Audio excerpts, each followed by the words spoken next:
BRS party అధినేత మాజీ CM KCR కొద్దిసేపటి కిందట మాట్లాడిండు. ఈ విజువల్స్ అన్నీ కూడా మీరు చూసి ఉంటారు. ఆయన ఏం మాట్లాడిండు అంతా చూస్తుండ్రు కదా. ఇన్ని రోజులు మౌనంగా ఉన్నా కానీ కాంగ్రెస్ మొత్తం ఆగం చేస్తుంది తెలంగాణను అని మాట్లాడిరు. అయితే గతంలో ఒకసారి కేసీఆర్ గారిదే ఒక వీడియో కూడా వచ్చింది, కొంత టైం ఇద్దాము కాంగ్రెస్ పార్టీకి, వాళ్ళు ఒకవేళ మంచి చేయకపోతే కనుక ప్రజలకు ఇచ్చినటువంటి హామీలు నెరవేర్చకపోతే ఖచ్చితంగా ప్రశ్నించాల్సినటువంటి వాళ్ళగా, ప్రతిపక్షంలో ఉన్నటువంటి వాళ్ళగా ప్రజల తరపున ప్రశ్నిద్దాం మనం, కానీ ఒక 1 year టైం ఇద్దాం, ఏడాది అయినా టైం ఇవ్వాలి వాళ్ళకు, చూడాలి వాళ్ళు ఏం చేస్తారో అనేది ముందు నుంచి ఆయన నమ్ముతూ వచ్చిండు. పార్టీ లీడర్లకు అదే చెప్పిండు, చాలామందికి అదే చెప్పిర్రు అని పార్టీకి సంబంధించిన లీడర్లు చాలాసార్లు చెప్పిర్రు. చిట్చాట్లలో కావచ్చు, లేదు అంటే ప్రెస్ మీట్లలో కావచ్చు, కేసీఆర్ ఎందుకు రావట్లేదు అన్నప్పుడు ప్రజలు ఎన్నుకున్నటువంటి ప్రభుత్వానికి కొంత టైం ఇవ్వాలి అనేటువంటిది కేసీఆర్ ఆలోచనగా ఉంది, అందులో భాగంగానే వస్తలేడు అని.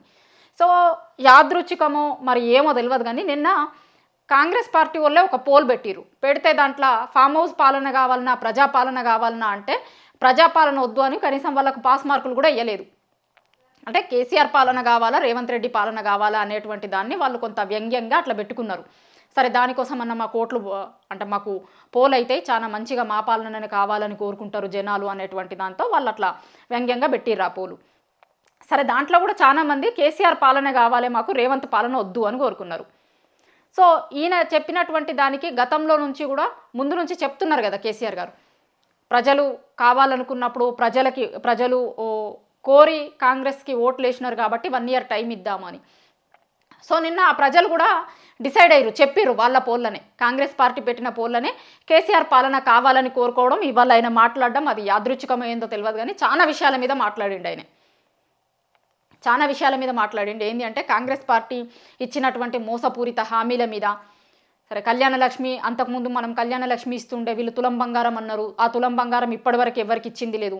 సంవత్సరం అయిపోయింది, సంవత్సరం మీద ఇంకా 2 నెలలు కూడా అయింది, డిసెంబర్కే 1 year అయింది, 1 year మీద 2 నెలలు కూడా అవుతుంది. కానీ ఇప్పటివరకు ఏ ఒక్క పథకం కూడా వాళ్ళు చెప్పినటువంటిది, ఎన్నికల ముందు చెప్పినటువంటి 6 గ్యారంటీలు, తర్వాత ఇచ్చిన 420 హామీలలో ఏమన్నా నెరవేర్చిర్రా అంటే సంవత్సరం తీసుకున్నారు కానీ ఇప్పటివరకు కూడా ఏం ముందుకు పోలేదు.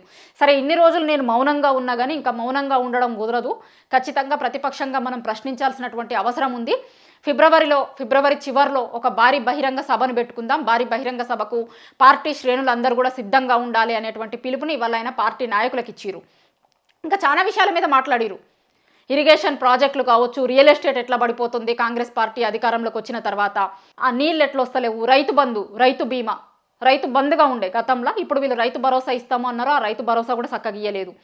కరోనా టైంలో కూడా బీఆర్ఎస్ పార్టీ అధికారంలో ఉన్నప్పుడు ఈ పథకాలకు వేటికి కూడా డోకా లేకుండా చూసినాం. కానీ ఇప్పుడు కరోనా లాంటి సిచ్యుయేషన్ ఎట్లా వచ్చింది, ఏం జరిగింది కరోనా టైంలో, అన్ని రాష్ట్రాలు ఎట్లా అతలకుతలమైనవి అనేది మనం చూసినాం కదా. చాలాసార్లు రాష్ట్రాలన్నీ అతలాకుతలమైనవి, మొత్తం దారుణమైనటువంటి పరిస్థితి కరోనా టైంలో ఉంది. కానీ అట్లాంటి టైంలో కూడా ప్రభుత్వాలు, బీఆర్ఎస్ ప్రభుత్వం ప్రజలకు ఇచ్చేటువంటి సంక్షేమ పథకాల విషయంలో ఏ రోజు వెనక్కి పోలేదు. కరోనా టైంలో కూడా సంక్షేమ పథకాలను ఇచ్చినాం. కానీ ఇప్పుడు కరోనా కంటే దారుణమైనటువంటి పరిస్థితి నడుస్తుంది. ఏ ఒక్క సంక్షేమ పథకం కూడా ప్రజలకు అందేటువంటి దాఖలా లేదు. అసలు రైతు బంధు గురించి అయితే ఎంత తక్కువ మాట్లాడుకుంటే అంత మంచిది అని మాట్లాడిరు. ఇవాళ రైతు బంధునే రైతు భరోసా రూపంలో ఇస్తాము అన్నారు, 15,000 ఇస్తాము అన్నారు. సరే దాన్ని మళ్ళీ 12,000కి చేసిరు, అది జనవరి 26కి ఇస్తా అన్నారు, ఆ రోజు లేదు, ఏది లేదు. సో వీటన్నింటి మీద ప్రశ్నించాల్సినటువంటి అవసరం ఉంది ప్రతిపక్ష పార్టీకి సంబంధించిన నేతగా. ఖచ్చితంగా ఇన్ని రోజులు మౌనంగా ఉన్నా కానీ ఇంక ఇప్పుడు ప్రజాక్షేత్రంలో తేల్చుకుందాం. ఫిబ్రవరి చివరి వారంలో ఒక బహిరంగ సభ పెట్టి ప్రభుత్వాన్ని అడుగడుగునా నిలదీద్దాం, ప్రభుత్వాన్ని అడుగడుగునా ప్రశ్నిస్తాం. బీఆర్ఎస్ పార్టీగా ప్రశ్నించేందుకు మనందరం కూడా ఇంకా సిద్ధం కావాల్సినటువంటి అవసరం ఉంది అనేటువంటి పిలుపుని ఆయన ఇచ్చిరు. చాలా అంశాల మీద మాట్లాడిరు. ఇంకా వాళ్ళు ఇచ్చినటువంటి మహిళలకు ఇస్తాము అనేటువంటి పథకాలు కావచ్చు, నిరుద్యోగుల ఇష్యూ కావచ్చు, అనేక ఇష్యూస్ పైన. సరే దాంట్లో భాగంగానే ఆయన పోల్కి సంబంధించినటువంటి ఇష్యూని కూడా దీంట్లోనే ఆయన పోల్కి సంబంధించినటువంటి దాని మీద కూడా మాట్లాడిరు. నిన్ననే కాంగ్రెస్ పార్టీ వాళ్ళు పోల్ పెడితే కూడా వాళ్ళ పాలన వద్దు, మళ్ళీ మన పాలననే కావాలి అని వాళ్ళు పెట్టుకున్నటువంటి పోల్లో కూడా ప్రజలు మనల్నే కోరుకుంటున్నారు అనేటువంటి దాన్ని కూడా ఆయన ఇలా చెప్పిరు. ఇవాళ పార్టీ కార్యకర్తలతో మాట్లాడుతున్నప్పుడు ఆ విషయాన్ని కూడా చెప్పిరు. సో మొత్తానికైతే కేసీఆర్ పార్టీకి సంబంధించినటువంటి శ్రేణులకి ఒక పిలిపిచ్చిర్రు.